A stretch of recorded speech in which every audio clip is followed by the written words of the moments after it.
sparring session. We're only about a month away from the big fight. Roberto Garcia, the first fight card on Spike TV, boxing anyways. Very exciting. How are you feeling? You look like you're already in good shape. I'm in great shape.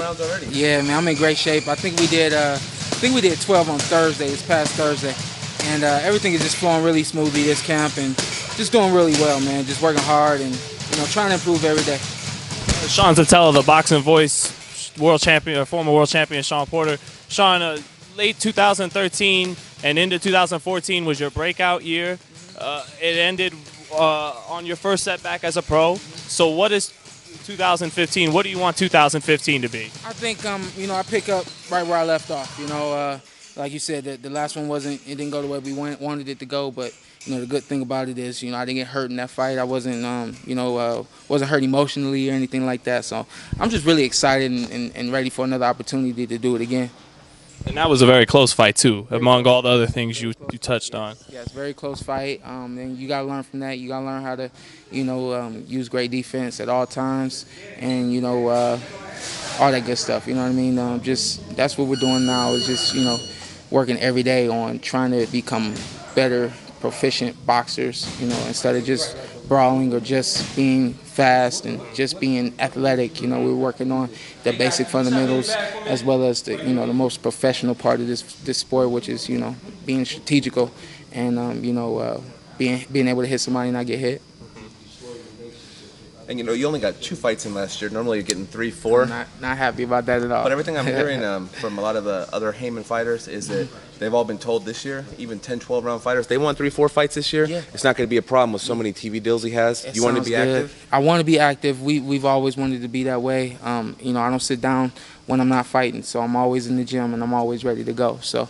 Might as well get paid for it, right? Yes, sir. Yes, sir. So, we get blessed with this fight. We come out, nice and healthy. We look to get back in the ring in 2-3 months, and just keep it moving from there. Just keep building my legacy, keep making some money, and, keep filling up the seats. Getting back into not really back into the gym, that's the point I'm touching on, is boxing fans haven't seen you in the ring since last August, but you've been in the gym only a couple weeks after that fight, right? Yeah, been in the gym ever since the fight. This is how we operate. That's the Porter way. We don't take much time off, and even when we do, we're still working. So, I didn't go anywhere after this fight, but 3 or 4 days after the fight, I was up jogging, getting my mind right, getting ready to do it again. So we've been full go probably since mid-September, and just keeping everything right, healthy, on point. That way, when we do get the call, was about 7 weeks away from the fight when we got the call. We're just already fine-tuned and ready to go. So from here, it's just about developing the game plan, sticking to it, going in there, getting the job done. So. I'm confident, and I know I'll be blessed March 13th. You've talked a lot about the skill and intelligence in boxing, and that's what your father keeps touching on in training. You beat guys with your will.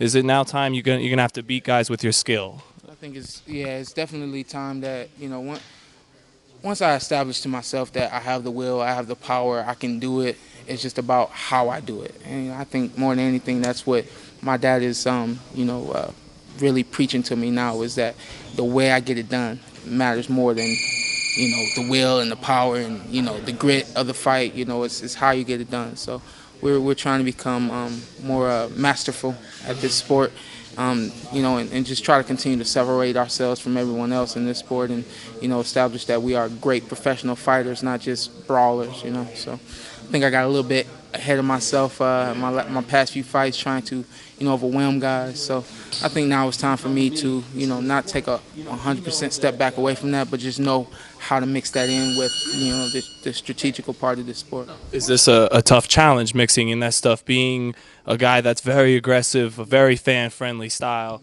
Is this a big challenge, incorporating some of that stuff? I think so. We're working on the boxing bit of this for this fight. He's a very aggressive fighter, and he likes to come forward and he likes to punch. So we want to first establish that we can't be hit. We're going to use our speed, but then we also at points want to mix in the hard shots to the body and control him, and let him know who's boss in there.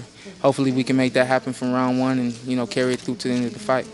So even though a lot of skills are being worked on, the fans could still expect in early March to see furious Shawn Porter as always. Yeah, man, it's just it's in my blood. It's who I am. The blood boils when I'm in that ring, and it's just how I am. You know what I mean? So it's not about proving anything. I certainly won't be in there trying to prove to Roberto Garcia that I'm stronger and more powerful than him. I'll just be trying to prove to him that